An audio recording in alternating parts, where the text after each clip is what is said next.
নিশার এক দাদার মেয়ের ছিল অন্নপ্রাশন, সেখানে ছিল আমাদের ইনভিটেশন। আর আমরা সকাল থেকে সত্যি কথা বলতে যেতে পারিনি। এই যত ভিডিও তোমরা দেখছো, নিশা আরও যারা ছিল তারা সবাই মিলে ভিডিওগুলো তুলেছে। আর আমি তাদের থেকে চেয়ে বলেছি যে প্লিজ আমাকে একটুখানি ভিডিওগুলো সেন্ড করিস, কারণ আমি ভিডিও করতেই পারিনি, আমি যেতেই পারিনি, সকালে এত বৃষ্টি হচ্ছিল।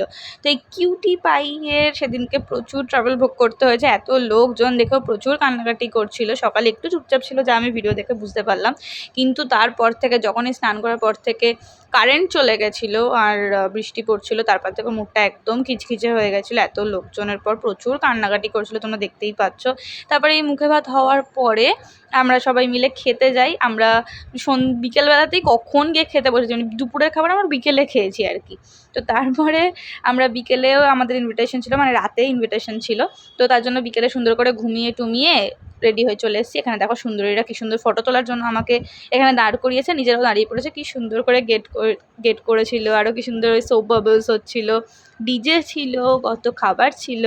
খাবারের মধ্যে ছিল কিছু পকোড়া, ফুচকা, তারপরে কফি, আর এমনি বাকি ডিনারেও তো সেই খাবার ছিল। বাবাও এসেছিলো কাজের পরে, ডিউটি করে তারপর এসেছিলো। আর উনি ওখানে লজ্জা পেয়ে গেছিলো, উনি নাচ করছিল, আমি ভিডিও তুলে নিয়েছি তাই জন্য।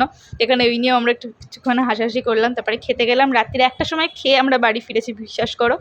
আর কি বলবো, এই ব্লগটাকে এখানেই রাখছি। দেখা হচ্ছে না।